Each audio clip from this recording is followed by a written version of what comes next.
Sesi mengaji, belajar Islam lebih dekat.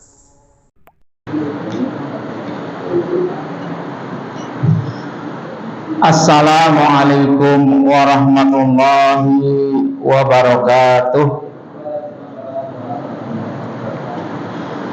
Alhamdulillah, assalatu wassalamu ala rasulillah wa ala alihi wa ashabihi wa man walah wa man tabi'ahum bi ihsanin ila yaumil qiyamah. Qala Allah Ta'ala, ya ayyuhalladzina amanu taqullaha haqqa tuqatihi wa la tamutunna illa wa antum muslimun, amma ba'd. Alhamdulillah, marilah kita pertama panjatkan puji syukur kepada Allah Subhanahu wa Ta'ala atas segala nikmat yang Allah karuniakan kepada kita, hingga kita bisa berjumpa di salah satu rumah Allah. Tidak ada tujuan lain adalah untuk beribadah kepada Allah Subhanahu wa Ta'ala. Semoga Allah Subhanahu wa Ta'ala senantiasa memudahkan urusan kita, baik di dunia maupun di akhirat. Jamaah rahimani wa rahimakumullah, pembahasan pada kesempatan yang mulia ini yakni berkaitan dengan berkurban, karena satu bulan lagi kita akan kedatangan bulan yang mulia, bulan Dzulhijjah, yang Allah muliakan hari-harinya lebih baik dari yang lainnya, bahkan lebih baik dari Ramadan.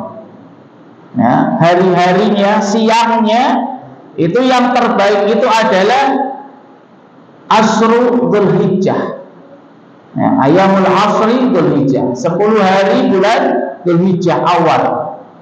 Nah, insyaallah nanti mungkin ada pembahasan khusus tentang bulan Dzulhijjah. Nah, secara khusus pada kesempatan kali ini kita akan membahas tentang berkurban. Tentang tata cara berkorban, insya Allah akan disampaikan oleh Al-Fadhil Ustaz Nasrullah Hafidhahullah Ta'ala. Ana disuruh menyampaikan awal mukadimah saja ini.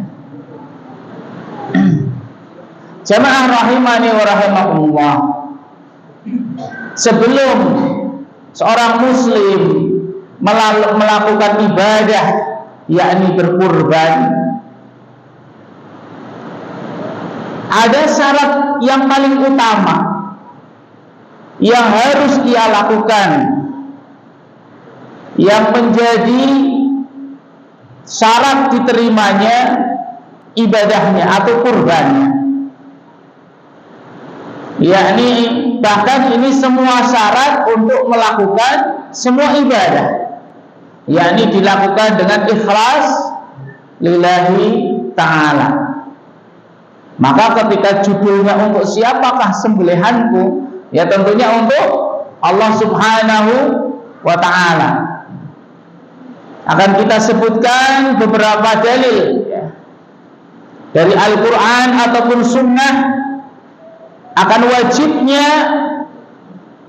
kita berkorban untuk Allah Subhanahu wa Ta'ala, karena berkorban termasuk ibadah.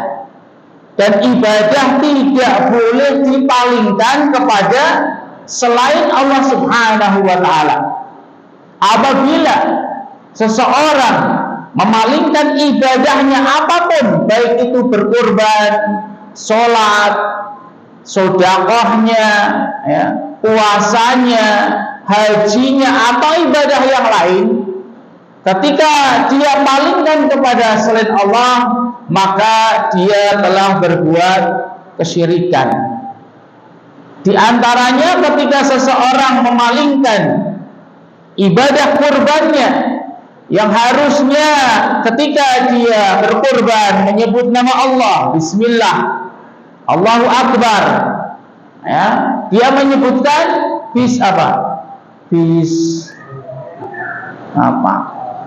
harusnya menyebut bis atas nama Allah, bis jin, ya, atau apa ya, menyebutkan untuk nama orang, ya, menyebutkan nabi atau yang lainnya, atau taqarrub, mendekatkan diri kepada selain Allah, maka ini tidak boleh. Syekh Al-Utsaimin rahimahullah taala dalam syarah kitab Tauhid, ya, menjelaskan orang yang menyembelih, ya, orang yang menyembelih kepada selain Allah itu terbagi menjadi dua. Orang yang menyembelih untuk selain Allah terbagi menjadi dua. Yang pertama, seseorang yang menyembelih, ya, taqarruban wa ta'ziman. Jadi tujuannya untuk mendekatkan diri dan untuk pengagungan kepada sesuatu, maka ini termasuk asyirkul akbar, syirik besar. Ini bagian pertama, orang yang menyembelih kepada atau untuk selain Allah, baik untuk malaikat, untuk nabi, untuk para wali, untuk seseorang, untuk Pak Ustadz, ya, misalnya, ya. Tapi untuk apa? Pengagungan, ya. Harus diperhatikan ini, jangan nanti sampai rumah salah apa ini namanya, salah paham. Tidak boleh ini untuk Pak Ustadz. Ustadznya tidak boleh menerima nanti. Apa yang tidak boleh itu adalah untuk selain Allah, karena apa? Untuk taqarrub, mendekatkan diri. Sedangkan taqarrub itu adalah bagian dari ibadah yang harus ditujukan hanya kepada Allah Subhanahu wa taala. Atau ta'ziman, pengagungan, ta'zim, ya, mengagungkan itu kan hanya untuk kepada Allah, termasuk ibadah. Makanya ketika seseorang melakukan penyembelihan dalam rangka taqarrub, mendekatkan diri kepada selain Allah dan mengagungkan selain Allah, maka dia terjatuh ke dalam syirkul akbar, syirik besar. Ya, kita ketahui syirik besar termasuk pembatal keislaman. Ketika seseorang meninggal dunia, dia mengetahui bahwasanya hal tersebut termasuk kesyirikan, dia tidak bertobat, terancam neraka, naudzubillah. Penyembelihan yang kedua untuk selain Allah, ya, dalam rangka untuk kegembiraan, senang, ya, bangun rumah, oh, alhamdulillah, syukur, ya. Ini hukum asalnya adalah mubah, dibolehkan. Ada tamu, ya, untuk memuliakan tamu, misalnya tamu jauh disembelihkan, ya, membelih ayam, membelih kambing, membelih sapi, boleh, ya, hukum asalnya mubah. Dan mubah tersebut jika diniatkan untuk ibadah, maka menjadi sunnah, bernilai ibadah. Ini macam-macam sembelihan untuk selain Allah Subhanahu wa ta'ala. Secara khusus pada kesempatan yang mulai ini, khusus kita akan menjelaskan bagian yang pertama, ya. Tidak bolehnya, haramnya atau termasuk kesyirikan menyembelih untuk selain Allah dalam rangka taqarruban wa ta'ziman, mendekatkan diri dan untuk pengagungan, maka ini termasuk hal yang dilarang. Dalam sebuah hadis, ya, riwayat Imam Ahmad, hadis riwayat Imam Ahmad dari sahabat Tariq bin Shihab, ya, Al-Bajali, ya, radhiyallahu anhu, anna Rasulullah sallallahu alaihi wasallam qala, Rasulullah sallallahu alaihi wasallam bersabda. Hadis ini hadis yang masyhur, hadis yang menjelaskan seseorang itu masuk ke dalam surga dan juga masuk ke dalam neraka hanya karena dzubab, lalat. Ternyata hal yang kecil itu bisa menyebabkan orang itu masuk surga ataupun masuk neraka. Insya Allah ya. Rasulullah SAW mengisahkan, dakhalal jannah rajulun min dzubabin. Seseorang masuk surga karena seekor lalat. Wa dakhalan nara rajulun fi dzubabin. Juga seseorang masuk ke dalam neraka juga karena seekor lalat. Wah. Rumah kita banyak lalatnya enggak ini? Ini bisa masuk surga atau neraka ini ya. Jadi sebab ya. Kemudian Rasulullah SAW melanjutkan, para sahabat heran ini, sebagaimana mungkin awal kali kita mendengar kok bisa seseorang masuk surga karena lalat, masuk neraka juga karena lalat. Qalu wa kaifa dzalika ya Rasulullah? Bagaimana hal tersebut? Seseorang bisa masuk surga hanya karena seekor lalat, masuk neraka juga karena seekor lalat. Qala Rasulullah SAW mengatakan, marra rajulani ala qaumin lahum sanamun. Dua orang melewati suatu kaum, kampung lah kalau di sini ya, kampung. Nah, lewatnya kampung tersebut, mereka memiliki patung. Di dalam perjalanan tersebut, di kampung tersebut ada patungnya, ya. Patung keramat lah istilahnya. Kalau bukan patung zaman sekarang mungkin batu ya, atau pohon, atau apa lagi? Pokoknya dianggap sumur misalnya, sendang. Kalau tempat anak itu ada sumur, katanya sumur ada watu kemambang. Ketika itu anak itu masih SD, padahal penasaran, bener masuk batu kemambang? Atau ayo kita cek. Belum ngecek sudah dimarahi orang, jangan masuk. Tempat keramat, istilah singit kalau bahasa Jawa itu singit, tidak boleh. Giliran sudah sepi, masuk saja. Namanya udah penasaran, udah jalan jauh ya, diintip dulu kan, penasaran, namanya penasaran, ngintip dulu, takut juga. Sumurnya dilihat ya, ya ada batunya, kok di atas yang ngambang, bener ini kayak, tidak percaya. Akhirnya kita masuk, diinjak-injak itu batunya, bener enggak ini, goyang-goyang enggak? Ternyata enggak ya. Ternyata enggak ngambang katanya. Kelihatan orang dimarahi, kita lari gitu ya. Ini diantaranya ya, sesuatu yang ternyata dipercaya di masyarakat ya, tidak dibuktikan secara akal dan juga secara syar'i, hanya ya, kayak khurafat ya, khurafat. Nanti ada hikmahnya dalam hadis yang akan kita jelaskan. Beliau melanjutkan ya, dua orang melewati suatu kaum yang ada patungnya. La yajuzu ahadun hatta yuqaribu lahu syai'an. Tidak boleh seorang pun melewati kampung tersebut sebelum dia harus berkurban. Nah, kasih sajen. Nah, sekarang kan banyak. Ya. Biasanya mau lewat kampung itu ada batu besar. Nah, kalau daerah sini itu daerah Brengkolang, udah Anda sebutkan langsung. Sebelum masuk Brengkolang itu ada batu besar. Ya. Itu biasanya banyak di situ. Kebanyakannya rokok. Ya. Coba uang kita ambil itu ya. Banyakannya rokok ini. Nah, kalau uang kita ambil. Ini diantara, tidak boleh lewat. Boleh lewat kalau sudah mengorbankan sesuatu, ya, ngasih sesuatu kepada patungnya, bukan kepada orang, kepada patung. Faqalu li ahadihima. Nah, ada dua orang di stop satu-satu. Orang yang pertama, qarib, kurban. Kamu mau kurban apa? Jawabannya apa? Qala laisa indi syai'un uqarib. Aku enggak punya sesuatu, enggak punya apa-apa. Saya itu orang miskin, pas-pasan ya. Kalau mereka mengatakan qalu lahu qarib walau dubaban.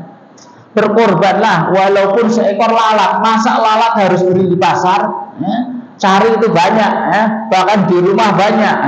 Selama daerah kampung tersebut banyak ayam, apalagi kandang ayam, pasti banyak lalatnya. Qarib walau dubaban, ya berkorban walaupun seekor lalat. Faqarraba dubaban, kemudian dia berkorban seekor lalat, faqalau sabilahu, kemudian dipersilakan, silakan kamu lewat. Nah, fadakhalan nar, dia meninggal masuk neraka. Karena berkorban termasuk ibadah, dia meninggal dalam keadaan berkorban untuk selain Allah, belum bertobat. Kecuali dia bertobat, dia kemudian meninggal dunia, Allah insya Allah mengampuni dosanya. Wa qala lil akhar, kemudian satu lagi ditanya, qarib, berkorbanlah. Faqala ma kuntu li uqarriba li ahadin syai'an dunallahi azza wa jalla. Nah, soal ini sisi tauhid seseorang, ya. Coba kalau kalian yang ditanya, ya, berkorbanlah, ya. Dia bilang apa? Saya itu enggak mau berkorban kepada sesuatu pun, sedikit pun, ya. Saya itu enggak mau berkorban kepada apapun walaupun hanya sedikit selain kepada Allah Subhanahu wa ta'ala. Coba kalau kita diuji seperti itu, ya. Waduh, ini ngeder, ya. Ini diantara kisah untuk menguatkan iman kita, menguatkan tauhid kita. Kita itu kalau diuji baru omongan, ya, baru hanya kebanjiran, ya, apalagi itu, ya, kambing gitu, ya, baru kayak gitu. Nanti kambingnya tak sembelih, gitu, ya. Fadarabu unuqahu fadakhalal jannah. Kemudian orang tersebut dipenggal, disembelih. Kalau yang disembelih kambingnya mending orangnya.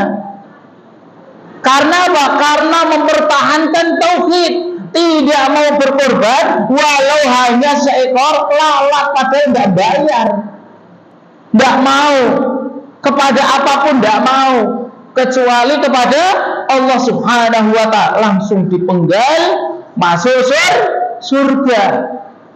Karena dia yakin rasa sakit hanya sebentar, setelah itu sudah tidak ada rasa sakit lagi sampai masuk surga. Orang mukmin itu bahagia itu setelah nyawa itu terpisah dari jasad. Makanya orang muslim tidak boleh menangisi saudaranya, karena dia lagi bahagia. Istilahnya apa? Lagi berpesta kok ditangisi, gitu, ya. Berpesta karena begitu nyawa dicabut, malaikat itu sudah menyambutnya, menyiapkan kain kafan dari surga, minyak wangi dari surga, dihantarkan menuju Allah Subhanahu wa ta'ala, masuk ke alam barzakh, disediakan apa? Hamparan dari surga, diperlihatkan televisi surga, gitu, ya. Lihat televisi surga bertahun-tahun tidak terasa. Makanya tidak boleh niyahah, meratapi orang yang meninggal dunia, hanya didoakan. Ini faedah yang sangat besar untuk membuktikan, ya, bahwasanya tauhid itu bukan hanya dalam hati, harus diungkapkan. Jangan hanya orang yang berbuat kesyirikan, orang yang berbuat kesyirikan saja terang-terangan, ya, lewat video diupload banyak ini dari orang muslim dan orang-orang musyrik, ya. Makanya umat muslim dalam kisah ini disuruh mengatakan secara zahirnya, lisannya, saya tidak mau berkorban kepada sesuatu pun, sedikit pun, kecuali kepada Allah, walaupun taruhannya nyawa. Dan ujian-ujian zaman ini itu lebih ringan daripada ujian umat terdahulu. Makanya kisah-kisah umat terdahulu itu sangat penting kita ambil pelajaran untuk menguatkan iman kita. Untuk menguatkan iman kita. Sehingga ketika ujian menimpa kita, ujian kita belum seberapa. Sehingga semakin kuat untuk menjaga iman. Dalil yang kedua, hadis yang diriwayatkan oleh Imam Muslim an Ali bin Abi Thalib radhiyallahu an, kunyahnya Abul Hasan, qala hadatsani Rasulullah sallallahu alaihi wasallam, menceritakan kepadaku Rasulullah sallallahu alaihi wasallam bi arba'i kalimatin, 4 hal, 4 kalimat, 4 perkara. Yang pertama, la'anallahu man dhahaba li ghairillah. Allah melaknat orang yang menyembelih untuk selain Allah. La'anallahu man la'ana walidayhi. Yang kedua, Allah melaknat orang yang melaknat kedua orang tuanya. Yang ketiga, la'anallahu man awa muhditsan. Allah melaknat orang yang melindungi orang yang berbuat kejahatan. Yang keempat, la'anallahu man ghayyara manaral ard. Allah melaknat orang yang merubah batas batas tanah. Nah, ini hati-hati. Allah melaknat 4 hal. Makna melaknat adalah dijauhkan dari rahmat Allah. Kalau kita hidup di dunia dijauhkan dari rahmat Allah, sudah tidak akan bahagia. Tidak akan bahagia. Hidup di dunia itu ada kita mencari rahmat Allah, sayang Allah. Maka ketika mendengar hadis-hadis seperti ini, kita berusaha menjauhi perkara tersebut supaya tidak dilaknat Allah Subhanahu wa ta'ala, tidak dijauhkan dari rahmat Allah Subhanahu wa ta'ala.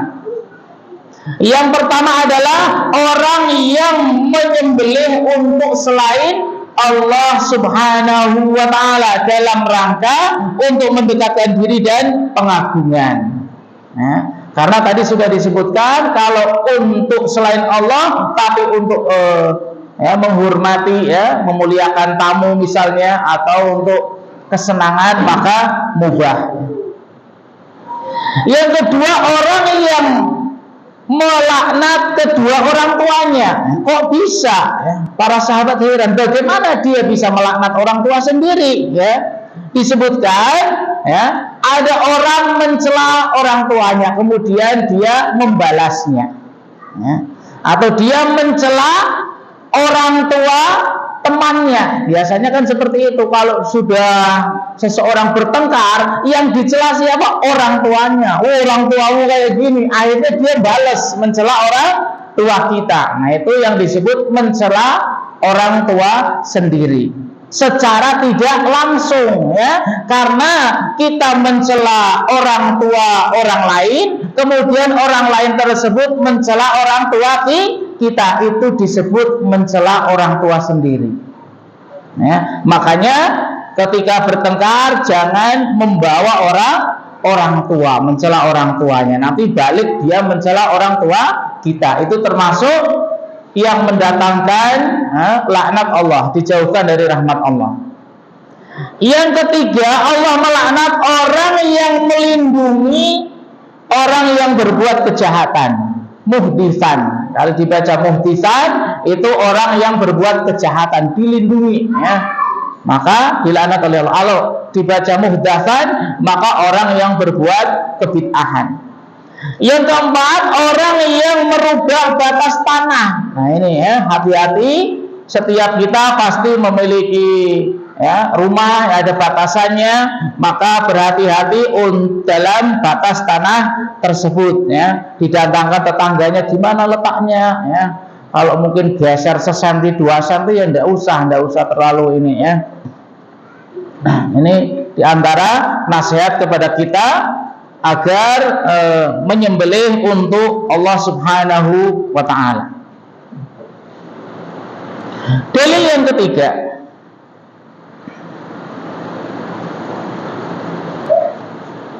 Isya sampai jam berapa? Lewat berapa? 30:49. Biar pas nih. Nanti Ustaz Nasrul enggak kebagian.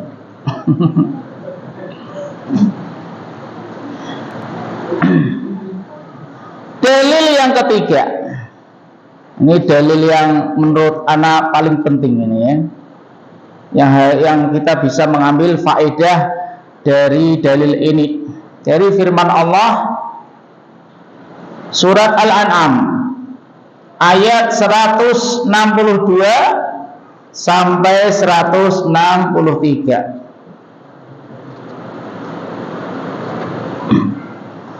Allah Subhanahu wa ta'ala berfirman, "Qul inna salati wa nusuki wa mahyaya wa mamati lillahi rabbil alamin la syarika lahu wa bidzalika umirtu wa ana awwalul muslimin." Qul, perintah kepada kita Nabi Muhammad sallallahu alaihi wasallam. Rasulullah sallallahu alaihi wasallam diperintahkan oleh Allah Subhanahu wa taala untuk mengabarkan ya. Qul inna salati, sesungguhnya salatku, sembelihanku, hidupku, matiku lillah, untuk Allah, Rabb semesta alam. La syarikalah, tidak ada sekutu baginya. Wa bidzalika umirtu, sebab itu aku diperintahkan. Wa anna awwal muslimin, aku orang yang pertama kali Islam. Rasulullah SAW diperintahkan untuk mengabarkan kepada orang-orang musyrik yang mereka menyembah kepada selain Allah. Khitabnya kepada Nabi, tapi juga kepada kita sekalian. Diperintahkan apa? Untuk mengabarkan, mengiklankan, saya itu orang yang bertauhid. Sesungguhnya sholat saya, ya, sembelihan saya. Makanya ketika menyembelih disuruh menyebut nama Allah, bukan diniatkan. Harus diucapkan Bismillah, Allahu Akbar, bahwasanya ini saya menyembelih untuk Allah, supaya orang-orang tahu bahwasanya sembelihan saya, sholat saya, hidup saya, mati saya untuk Allah Subhanahu wa ta'ala ya. Lah orang yang berbuat kesyirikan saja mereka mengiklankan, masa kita yang bertauhid kepada Allah justru takut, justru bersembunyi ya. Kita disuruh apa?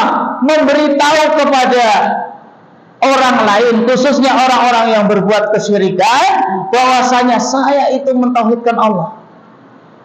Qul inna sholati, sesungguhnya wahai orang-orang musyrik, sholatku, kita sholat ya, ke masjid, sholat 5 waktu. Untuk siapa? Untuk Allah, bukan untuk orang, bukan untuk cari pujian, bukan untuk semata-mata untuk cari kemuliaan,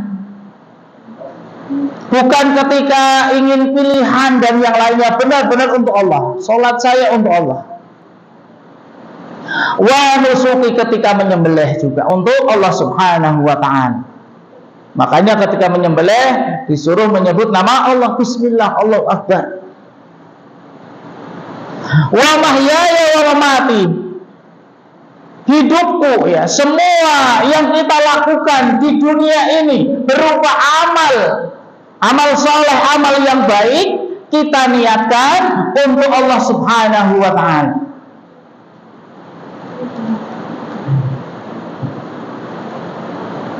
Wa mamati, dan matiku. Makanya apa? Ketika kita mendengar misalnya ya, mau berangkat safar, ada burung gagak, ada burung hantu, jangan safar kamu, bahaya, nanti kecelakaan, nanti rugi dagangannya, nanti bangkrut, dan yang lain sebagainya.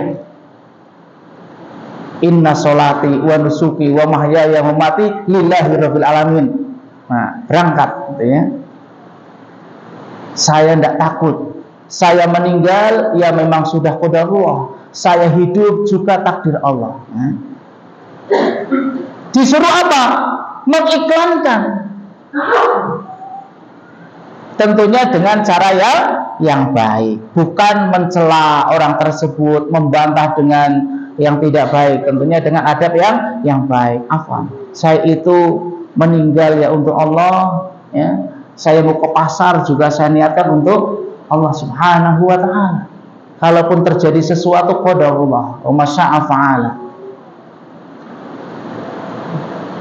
Untuk Allah, Rabb semesta alam yang mematikan, dan di situ disebut lillahi rabbil alamin, Allah Rabb alam yang mengatur alam, yang menciptakan alam, yang memberikan rizki kehidupan kepada saya.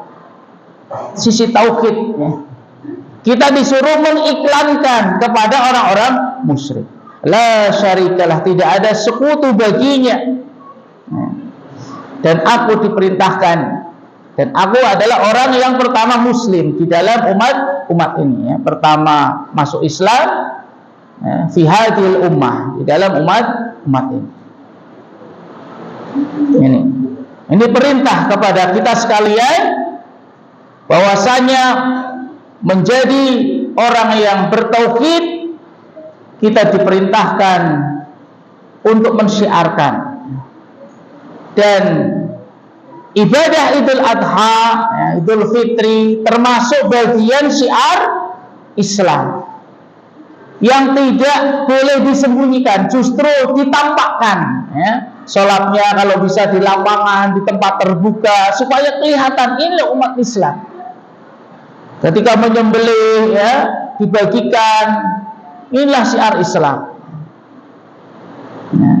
Begitu juga perintah dalam ayat ini, kita diperintahkan oleh Allah Subhanahu wa taala, qul, katakanlah ya kepada orang-orang musyrik bahwasannya salatku ya, sembelihanku ya, untuk Allah Subhanahu wa taala, ikhlas kepada Allah Subhanahu wa taala. Dan ini diantara syarat ya, diterimanya ibadah kurban tersebut sebelum dia melakukan kurban dengan tata cara yang diperintahkan, dijelaskan oleh Rasulullah Shallallahu Alaihi Wasallam, yang insyaallah nanti akan disampaikan oleh Ustadz Nasrullah Hafizahullah Ta'ala. Mungkin dari ana cukup sampai ini ya, penjelasan singkat tentang sembelihanku untuk Allah Subhanahu wa Ta'ala. Ada masih mungkin kalau ada pertanyaan. Ya. Assalamualaikum warahmatullahi wabarakatuh. Waalaikumsalam.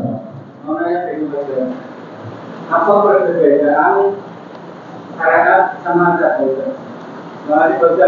Perbedaan syariat dengan adat. Syariat itu didasari dengan Al-Quran dan Sunnah. Kalau adat ya didasari dengan aturan di masyarakat. Dan aturan di masyarakat selama tidak menyelisih syariat maka boleh untuk dilakukan. Selama tidak menyelisihi syariat. Adapun ya kebiasaan ya, adat itu adalah kebiasaan di masyarakat yang kemudian menjadi aturan ya.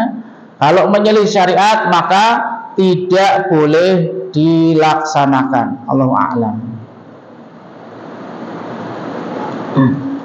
Yang lain?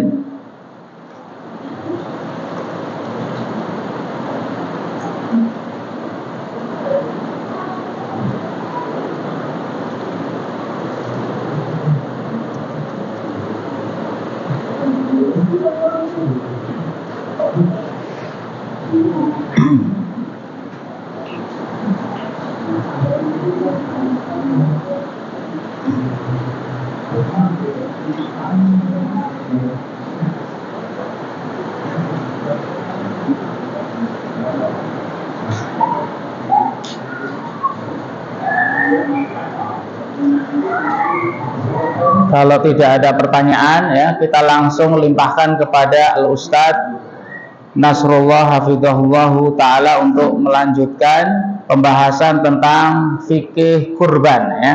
Fikih kurban kan luas pembahasannya, bahkan nanti banyak disebutkan ya, khususnya kesalahan-kesalahan ya. Kalau kurban sudah ma'ruf lah, semua sudah berkorban tinggal bismillah, tapi nanti mungkin dijelaskan secara khususnya kesalahan-kesalahan yang banyak terjadi ketika berkorban. Dari ana cukupkan ya. Subhanakallahumma bihamdika asyhadu an la ilaha illa anta astaghfiruka wa atubu ilaik. Assalamualaikum warahmatullahi wabarakatuh.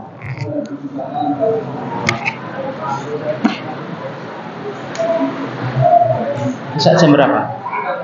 3 menit. Masya Allah.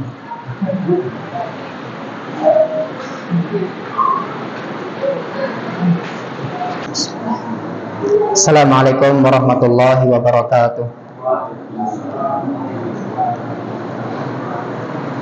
Alhamdulillahirabbil alamin. Wassalatu wassalamu ala Rasulillah wa ala alihi wa ashabihi wa man tabi'ahum bisanin ila yaumiddin. Asyhadu an la ilaha illallah wahdahu la syarikalah wa asyhadu anna Muhammadan abduhu wa rasuluh, amma ba'd. Jamaah kaum muslimin wal muslimat rahimani wa rahimakumullah. Alhamdulillah, pada malam hari ini Allah Subhanahu wa taala memberikan kesempatan kepada kita untuk bisa duduk di majelis ilmu. Salam salam semoga terlimpahkan kepada Nabi kita Muhammad sallallahu alaihi wasallam. Semoga terlimpahkan kepada keluarga beliau, kepada sahabatnya, dan juga kepada umatnya. Mungkin pada kesempatan ini pembahasan agak dipercepat sedikit ya, karena kalau membahas masalah fikih tentang kurban itu membutuhkan waktu sekitar sampai mungkin 3 jam ya, karena banyak pembahasan. Dan di sini mungkin poin-poin yang perlu kita ketahui saja ya, yang alhamdulillah malam ini dari panitia hadiahnya luar biasa ya. Mungkin yang sudah pernah berkurban jangan ngarepin ya. Semoga yang dapat adalah yang belum pernah kurban. Bapak Ustadz ini doain.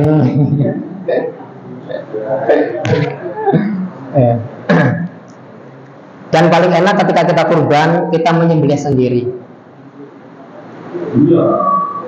Saya punya teman masih ngajar di situ di Karanganyar. Dia kurban tapi nggak mau menyembelih sendiri, takut. Saya paksain, insya Allah kalau antum menyembelih sendiri nanti antum ketagihan, nanti pengen menyembelih terus. Benar, ketika dia awalnya deg-deg takut, ketika bismillah baca doa menyembelih malah keenakan Pak. Malah pengen itu saat kurban tuh menyembelih sendiri ya. Ya coba nanti ya, antum nggak usah takut-takut, karena Nabi SAW pun menyembelih sendiri hewan kurbannya.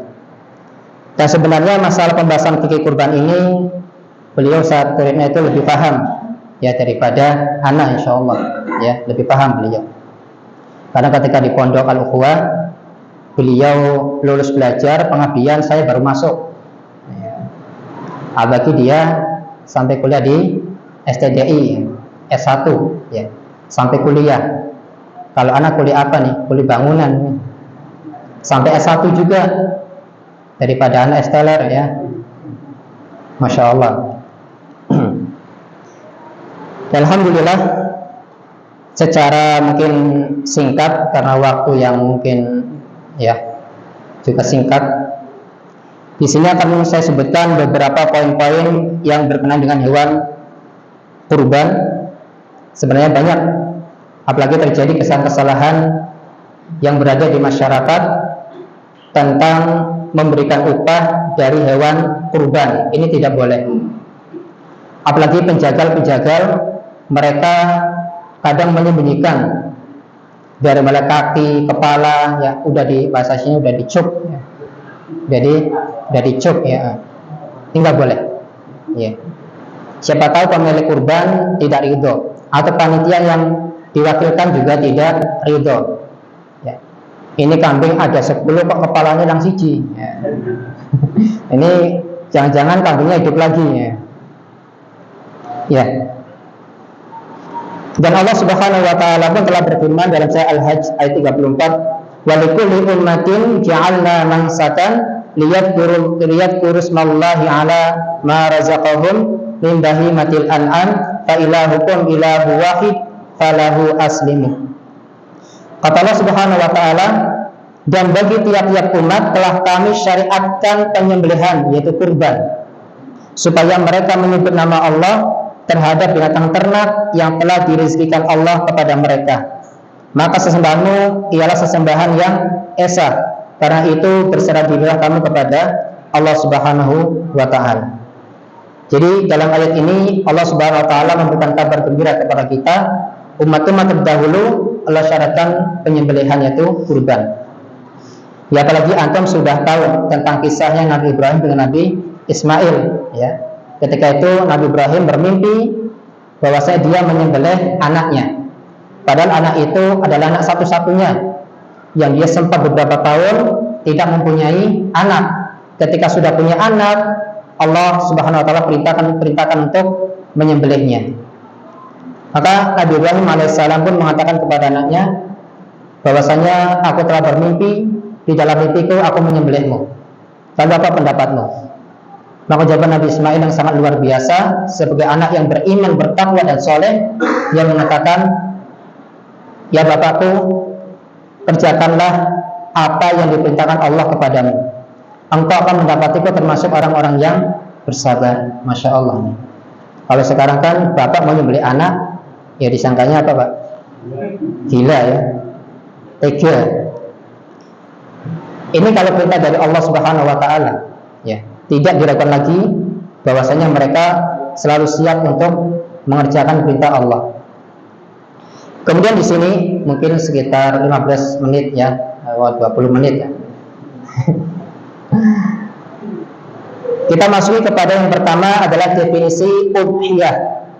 Ya, definisi udhiyah dan hukumnya. Ya. Udhiyah adalah binatang ternak yang disembelih pada hari raya Idul Adha dalam rangka mendekatkan diri kepada Allah Subhanahu wa taala. Ya, itu tentang definisi udhiyah. Jadi kalau pengertian dari para ulama atau dari Nabi SAW namanya udhiyah atau adhahi, ya. Binatang ternak yang disembelih pada hari raya Idul Adha. Jadi sembelihan ini dilaksanakan setelah sholat Id. Ketika orang itu menyembelih sebelum sholat Id, maka sembelihannya itu menjadi sembelihan biasa, bukan sembelihan hewan kurban, ya. Dan boleh bagi seseorang itu menyembelih hewan kurban kalau dalam sehari ya tidak cukup waktunya, ada 3 hari yang disebut dengan hari tasyrik, tanggal 11, 12, 13. Walaupun ada pendapat dari Syekh Muhammad bin Shalih Al-Utsaimin, ya, dia membolehkan untuk menyembelih di hari yang ke-5 dengan catatan apabila hewan kurban itu hilang nggak tahu kemana, ya, sampai hari ke-5 mungkin hari ke-6 kan sudah habis masa waktu penyembelihannya, kemudian ketemu. Nah, beliau membolehkan dalam kondisi seperti ini, ya, walaupun waktunya sudah habis untuk menyembelih hewan kurbannya. Ini tentang definisi udhiyah, dan ini sudah ditetapkan dalam Al-Quran, Sunnah, dan juga ijma' para ulama, ya. Dan ayat yang kita tahu dalam surah Al-Kautsar, fasalli li rabbika wanhar, ya. Maka dirikanlah salat karena Rabbmu dan berkurbanlah. Dan tadi juga disebutkan sama Ustaz Turina Habibullah tentang surat Al-An'am ayat 162, 163. Qul inna salati wa nusuki wa mahyaya wa mamati lillahi rabbil alamin. Ya. La syarika lahu wa bidzalika umirtu wa ana awwalul muslimin. Katakanlah sesungguhnya salatku, ibadahku, hidupku dan matiku hanyalah untuk Allah Subhanahu wa taala, Rabb semesta alam, tiada sekutu baginya, dan demikian itulah yang diperintahkan kepadaku, dan aku adalah orang yang pertama-tama menyerahkan diri kepada Allah. Kata Sa'id bin Zubair, ya, beliau mengomentari tentang an-nusuk. An-nusuk artinya sembelihan. Adapun pendapat ulama yang lain, yang namanya an-nusuk adalah ibadah, ya, adalah seluruh macam ibadah.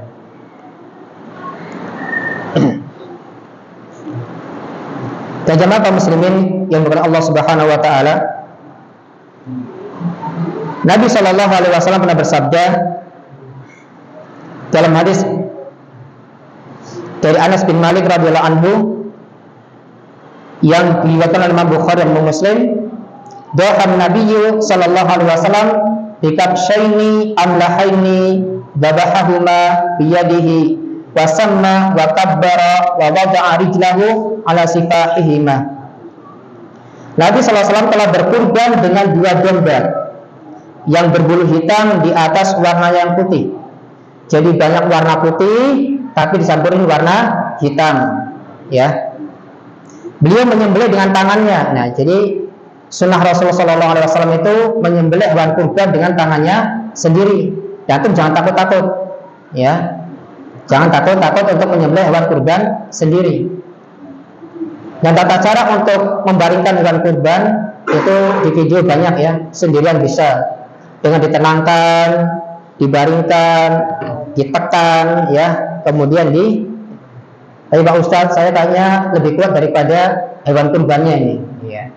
Ya kalau seperti itu ya boleh untuk meminta bantuan orang lain. Nah, beliau menyembelih dengan tangannya, kemudian baca bismillah dan bertakbir, dan beliau meletakkan kakinya di atas tubuh domba tersebut, ya. Jadi ini coba yang belum pernah menyembelih sendiri, menyembelih sendiri. Nanti insya Allah setelah anak selesai, nanti ada dari Al-Ustadz, ya, dari panitia yang akan memperagakan bagaimana cara menyembelih. Kemudian dari Abdullah bin Umar radhiyallahu anhu, beliau bersabda, ya, beliau berkata, aqaman Nabi sallallahu alaihi wasallam bil Madinati 10 sinina yudahi. Rasulullah sallallahu alaihi wasallam tinggal di Madinah selama 10 tahun, setiap tahun beliau menyembelih. Nah, ini dalil tentang wajibnya berkurban setiap tahun bagi orang yang mampu, bukan seumur hidup sekali. Jadi kalau saya sudah berkurban udah, padahal duitnya ono 50 juta, ya. Ya, saya nggak ada uang di rumah, ya di ATM banyak, ya kan. Ya. Jadi kurban itu diwajibkan bagi orang yang mampu. Dan di sini ada perbedaan dari para ulama apa hukum udhiyah, hewan kurban. Kalau pendapat dari madhab Syafi'i, madhab Maliki dan madhab Ahmad, ya, itu mereka mengatakan hukumnya sunnah muakkadah. Adapun ulama yang satunya yaitu Imam Abu Hanifah mengatakan hukumnya wajib, ya. Jadi ada seluruh para ulama mengatakan, ya, berkurban itu hukumnya wajib bagi mereka yang mampu, ya. Jadi kalau antum, yang penting niat dengan sungguh-sungguh, antum nabung bismillah selama 1 tahun, ya, hewan kurban sekitar paling minimal 1,5 juta, ya, itu yang domba. Nah, kita tabung. Ya, misalkan sebulan berapa ribu, 50.000 atau berapa.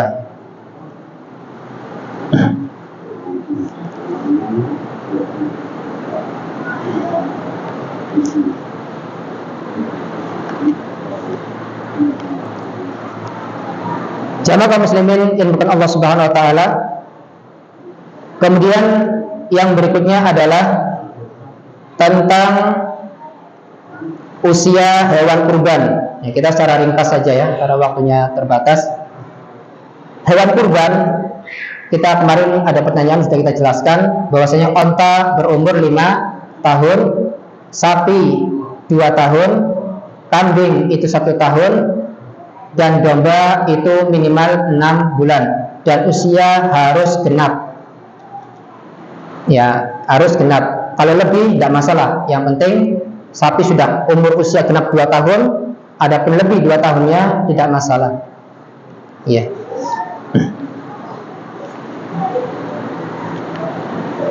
Kemudian di sini akan saya sebutkan tentang syarat-syarat menyembelih. Ya, syarat-syarat menyembelih. Syarat menyembelih itu syariat telah menetapkan 3 binatang: unta, sapi, dan kambing atau domba. Domba masuk bagian dari kambing. Tidak boleh yang lain. Tidak boleh ayam, jerapah, apalagi dinosaurus. Ya, nggak boleh yang lain. Ya. Ditetapkan 3. Tapi dinosaurus, jerapah kan lebih gede. Ada itu danil, ya, misalkan kuda, ya. Maka sudah ditetapkan di dalam syariat tentang 3 jenis hewan ternak yang bisa digunakan untuk berkurban. Itu yang pertama tentang hewan kurban, ya, syaratnya. Kemudian yang kedua, hendaknya udhiyah sudah mencapai usia yang telah ditetapkan oleh syariat. Syaratnya tadi jenis binatangnya, sekarang usianya, ya. Tadi sudah kita jelaskan, unta 5 tahun, sapi 2 tahun, kambing 1 tahun, dan domba 6 bulan.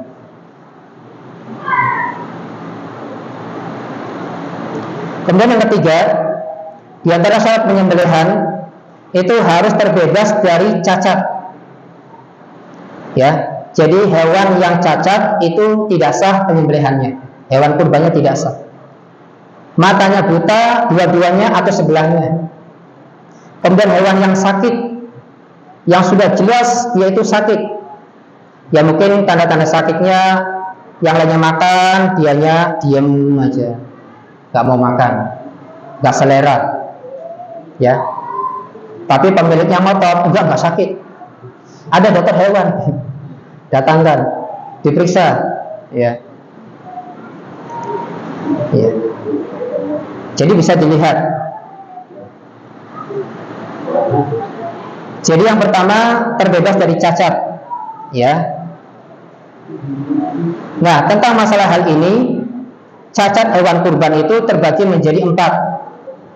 Yang pertama, buta salah satu matanya atau kedua-duanya, ya, yang memang itu jelas menonjol atau berwarna putih ininya, ya. Kalau kita pemilik hewan kurban tidak tahu ini buta apa tidak, dia bisa panggil dokter hewan untuk memeriksa, ya, tapi bayar, ya. Yang kedua, sakit yang benar-benar jelas dia itu sakit, dipegang panas mungkin, ya, dibelikan Budrexin. Ya, atau yang lain, ya. Yang jelas dia itu benar-benar panas, dia itu sakit, ya, mungkin bibirnya putih, ya, jelas tidak nafsu makan. Yang ketiga adalah pincang kakinya, ya, tidak sempurna jalannya, pincang, baik satu kakinya, 2, 3 atau 4, ya, pincang. Dan kemudian yang keempat adalah binatang yang kurus. Nah, kalau binatang kurus yang dimakan apanya, Pak? Nah, tulangnya, tidak bersumsum. Cari hewan yang gemuk, yang bersumsum, yang gede, ya, yang kalau kita menyembelih itu enak, untuk dimakan itu, masya Allah, ya, empuk, gitu kan. Ini tentang syarat penyembelihan, ya.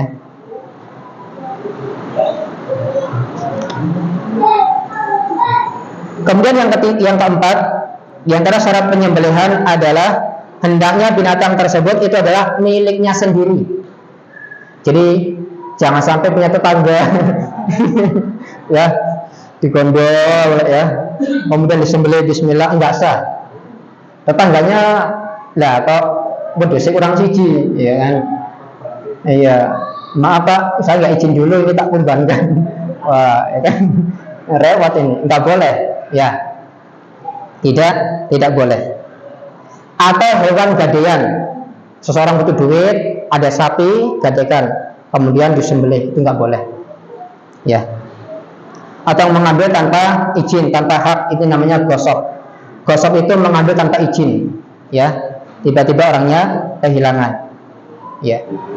Maka itu semua, ya, tidak sah kalau binatang itu bukan miliknya sendiri. Atau binatang hasil curian, ini jelas tidak sah penyembelihannya, hewan kurbannya. Atau seseorang bersumpah palsu, ngambil hewan orang lain kemudian ngaku-ngaku ini hewan saya, buktinya ini ada benjolannya, ada ininya, diteliti kan, ya benar, ya. Tapi yang punya lebih paham daripada yang mencuri. Ya.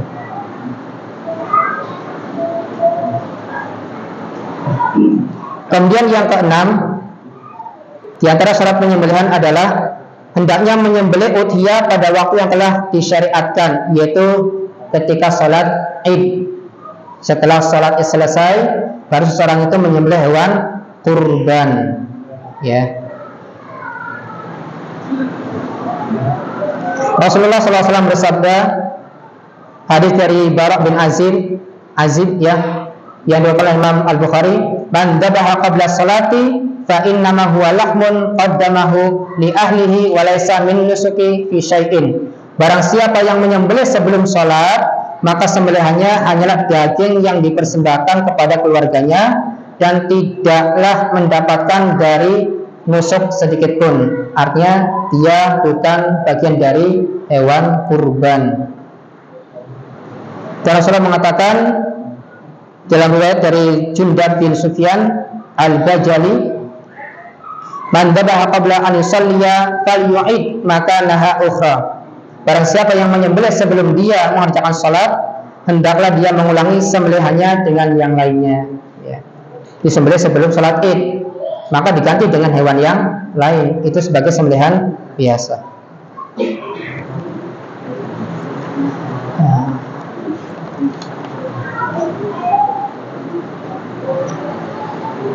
Kemudian untuk berapa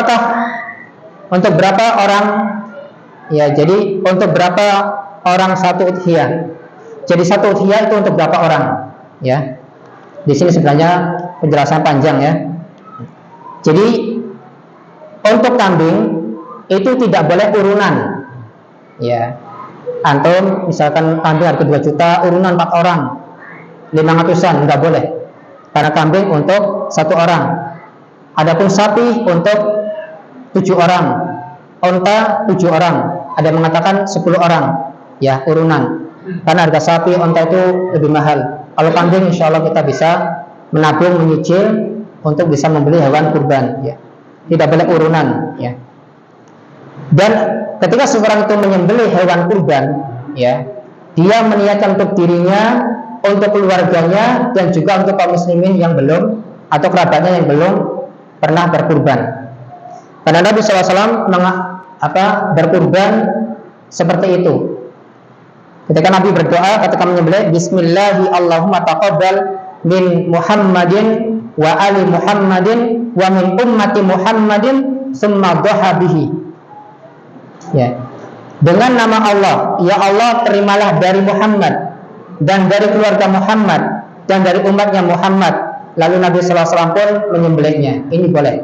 Jadi orang berkurban 1 kambing, niatkan untuk dirinya, untuk keluarganya, dan juga untuk yang belum berkurban dari kerabatnya, ya. Dan Nabi SAW tidak pernah mencontohkan menyembelih udhiyah khusus untuk orang mati. Orang sudah mati sudah, ya, tidak boleh dikhususkan udhiyah untuk orang mati. Tapi kita boleh menyembelih hewan kurban untuk orang mati dengan dalam rangka kurbannya itu, sembelihannya itu adalah sebagai sedekah. Sebagai sedekah nggak apa-apa. Kalau dikhususkan udhiyah untuk orang mati, Nabi tidak mencontohkan. Padahal Nabi meninggal anak-anaknya, istrinya, ya, dan juga yang lainnya, ya. Paham nggak Pak sampai di sini, Pak? Jadi mengkhususkan udhiyah untuk orang mati tidak dicontohkan. Tapi kalau menyembelih hewan kurban dalam rangka untuk sedekah ditujukan, diniatkan kepada orang yang sudah meninggal, itu tidak apa-apa, karena itu adalah sedekah. Ya, saya nyembelih ayam, ya, untuk sedekah nih, untuk bapak saya, Bismillah. Ya. Ya, udah berapa menit Pak?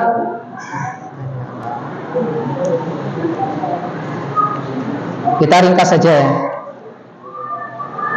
Insya Allah antum sudah deg-deg ingin dapat door testnya ini. Ya, semoga saya. Apalagi tadi antara adzan dan iqamah, ya Allah. Domba lagi, ya. Kantongnya kempes, ya. Nah kemudian apa yang dimakan dan dibagikan dari seekor udhiyah? Ada beredar di masyarakat keyakinan bahwasanya orang yang berkurban tidak boleh makan daging kurbannya. Ada nggak Pak? Ada.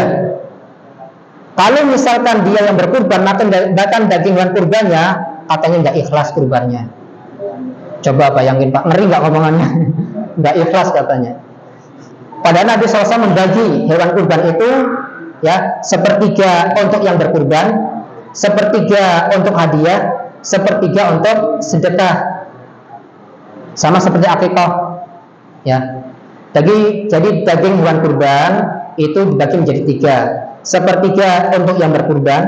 Masuk saya kurban sapi, kurban kambing, nggak makan apa-apa, nasi sama megono, ya, nggak makan daging hewan kurbannya, longso ya bahasa sini. Ya. Sepertiga untuk yang berkurban, sepertiga untuk sedekah, yang untuk fakir miskin, ya. Dan yang sepertiga lagi untuk hadiah. Dan hadiah ini boleh diberikan kepada orang yang kaya karena bernilai hadiah. Dan Allah Subhanahu wa taala berfirman, "Fakulu minha wa at'imul ba'isal faqira." Maka makanlah sebagian daripadanya dan sebagian lagi berikanlah untuk dimakan orang yang sengsara lagi fakir. Kemudian yang berikutnya, mungkin 5 menit lagi ya.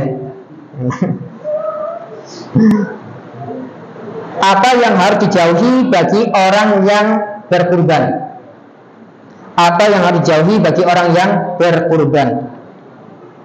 Di sini berdasarkan hadis dari Ummu Salamah radhiyallahu anha, Nabi SAW bersabda, "Idza ra'aitum hilala dzil hijjati wa fil lafdhin idza daqaltal ashra wa arada ahadukum an yudhiya falyumsik an sya'rihi wa adfarihi." Apabila kalian telah melihat hilal bulan Zulhijjah, atau dalam satu lafaz, apabila engkau masuki 10 hari bulan Zulhijjah dan salah seorang di antara kalian ingin menyembelih udhiyah, maka hendaknya dia tidak memotong rambut dan kukunya. Jadi bagi orang yang berkurban itu ketika sudah masuk tanggal 1 bulan Zulhijjah, dia tidak boleh memotong rambut apapun, mau rambut atas, tengah, bawah, ya, nggak boleh, ya, nggak boleh, semuanya nggak boleh, ya, motong rambut nggak boleh, motong ketiak rambut nggak boleh, motong bulu kemaluan nggak boleh, biarkan, larangan, ya. Kemudian tidak boleh memotong kuku. Ada orang yang mungkin kebiasa motong pakai ini atau pakai gini, ya. Biasanya orang lupa ini, ya. Ini tidak boleh, dilarang. Kenapa? Hikmahnya adalah agar manusia itu lihat penyempurnaan penciptaan Allah Subhanahu wa taala, rambutnya, kukunya dan sebagainya. Nah, baru setelah hewan kurban itu disembelih selesai, dia boleh memotong rambutnya, memotong kukunya, ya, boleh. Ya. Ada yang tidak, aduh, saya udah gatel nih, rambutnya udah panjang, ya. Ya. Ini tentang hal-hal harus jauhi bagi orang yang mau berkurban. Ini ya. Jadi tanggal 1 Zulhijjah itu dimulai kapan? Ketika di malam hari.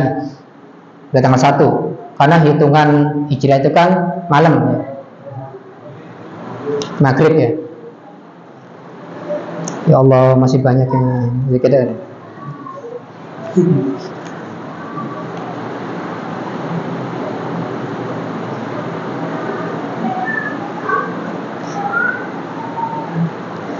Di sini syarat Wah. Jadi orang yang menyembelih adalah orang yang Islam, berakal, ya, sudah tamyiz, ya, dan juga 9 ahli kitab yang tidak menyekutukan Allah Subhanahu wa taala. Kemudian kita masuk yang terakhir mungkin. Yang terakhir, Pak, ya. Karena pembahasan ini panjang sekali. Yang terakhir kita sebutkan tentang adab-adab menyembelih. Tentang adab-adab menyembelih. Yang pertama di antara adab menyembelih adalah menghadapkan ke arah kiblat wajah hewan kurban. Ya. Dihadapkan ke arah kiblat. Ya, pokoknya menghadap ke kiblat. Mau kakinya ke sana, yang penting menghadap ke kiblat. Ya. Kemudian yang kedua, di antara adab penyembelihan adalah menajamkan pisaunya. Ya. Karena Rasulullah SAW mengatakan, "Innallaha katabal ihsana ala kulli syai', fa idza qataltum fa ahsinul qitlata wa idza dabahtum fa ahsinul dzibhata wal yuhida ahadukum syafratahu wal yurih dzabihatahu." Ya. Hadis yang diriwayatkan Imam Muslim. Ya, di sini juga ada di hadis Arba'in An-Nawawiyah. Sesungguhnya Allah telah mewajibkan ihsan, berbuat baik dalam segala hal.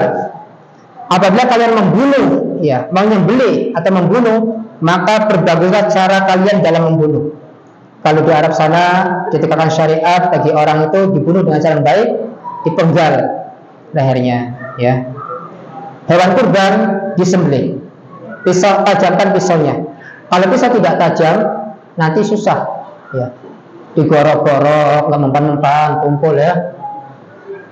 Kemudian lidahnya melet-melet binatangnya. Kalau binatangnya bisa ngomong, kamu niatnya beli apa enggak, gitu kan? Oh, saya nggak putus-putus, niatnya beli apa enggak? Jangan siksa, ya. Kalau nggak niatnya beli, udah saya biarkan hidup, ya kan? Kalau bunuh saya, bunuh sekalian. Jadi, ya, wal yuhidda, tajamkan pisaunya, syafratahu wal yurih dzabihatahu, senangkan hewan sembelihannya, senangkan dengan cara tajam langsung mengalir darahnya. Dan jangan dipegang, Pak, kalau bisa, Pak, dibiarkan dia kecet-kecet, gitu, biar aliran darahnya itu cepat keluar.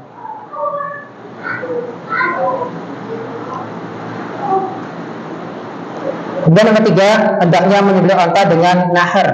Nahar itu kalau onta itu di bagian sininya dengan cara menusuk, ya, karena urat ininya di sini, ya, ditusuk atau disayat. Itu kalau onta. Beda dengan selain onta, kambing, sapi, itu di daerah sininya. Biasanya 3 jari, 4 jari atau 5 jari itu dari hewan sapi itu, ya, ininya disembelih, ya, atau kambing 4 atau 3 jari dari sininya, kemudian dari sininya disembelih. Nanti insyaallah diperagakan sama Ustadz Faik.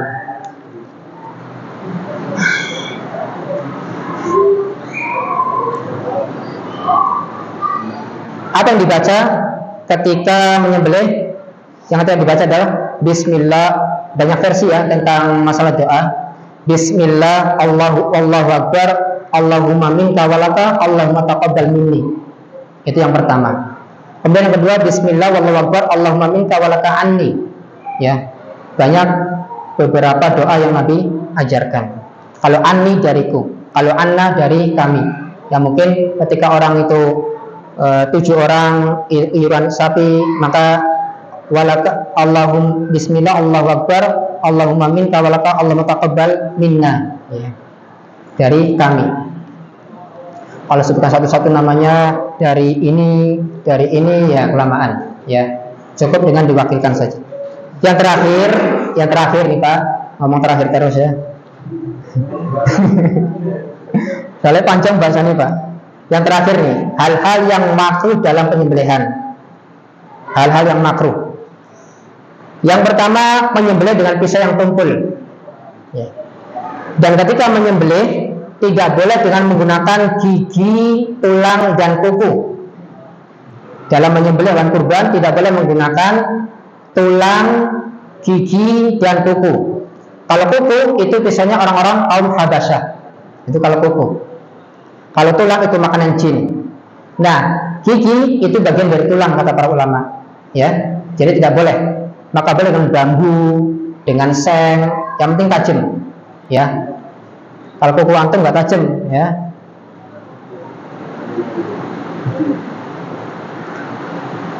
Maka para ulama menjelaskan menggunakan pisau yang tumpul hukumnya haram. Kemudian yang kedua, ya, yang harus dijauhi adalah mengasah pisau di depan hewan kurban.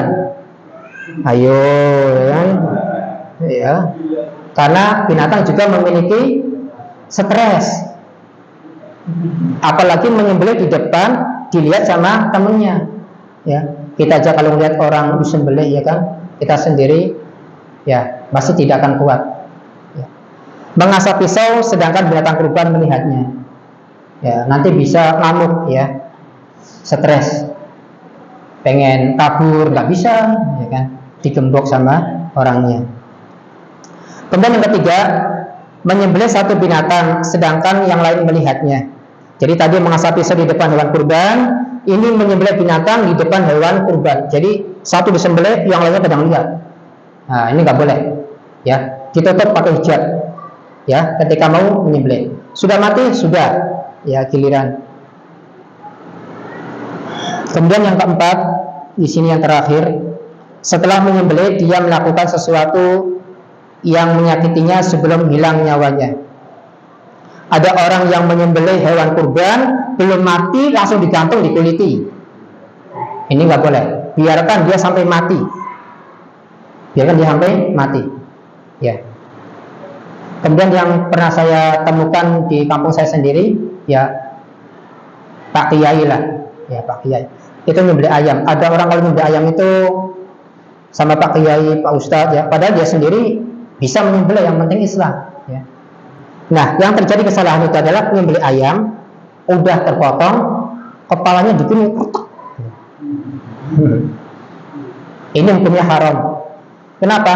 Bisa jadi dia mati dengan sebab di krek itu, ya.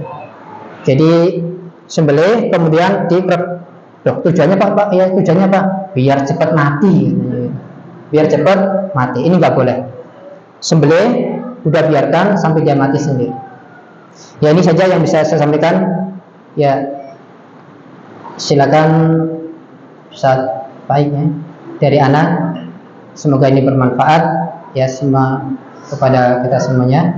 Subhanakallahumma wa bihamdika asyhadu an la ilaha illa anta. Oh, boleh silakan. Iya.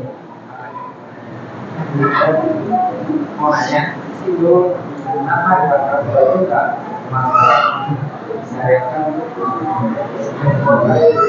Apa Pak? kerbau? Hewan kerbau.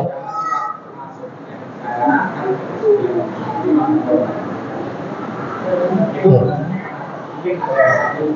Terus yang kedua, sekarang di banyak kalangan masyarakat itu ada semacam kayak arisan, katakanlah 70 orang, katakan arisan kurban sapi. Nah, yang menjadi pertanyaan saya, nah, ketika itu sudah saya kurban, dan arisannya keluar nama-nama, tapi belum, katakanlah arisannya itu belum duduk di Belum apa Pak? Belum mencukupi? uangnya kan, uangnya. Katakanlah arisan keluar nama ini iuran, kan? Tapi dia iurannya arisannya belum sampai, katakanlah 3 bulan ini, sekarang masih bulan, tapi dia sudah keluar nama itu, nama yang korban ini berarti sama arisan. Oh iya.